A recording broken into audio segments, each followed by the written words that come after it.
Salutare, mă numesc Căbăl George, vin de la CS Joybike din Brașov, Playbike, cum știe toată lumea.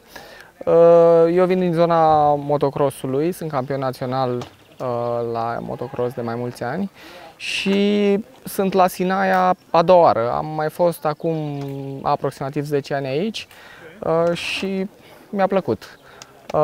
Ieri la început, în antrenamente, în primele ture eram pe nicăieri, așa, nu învățasem încă traseul, nu găsem niște trase. Ulterior, cu turele parcurse, am reușit să învăț traseul și chiar mi-a plăcut. Astăzi, în calificări, am reușit să obțin al doilea timp, dar am mers mai lejer. Iar în finală, din fericire, am scos un timp cu 2 secunde mai bun decât în calificări și am reușit să obțin victoria.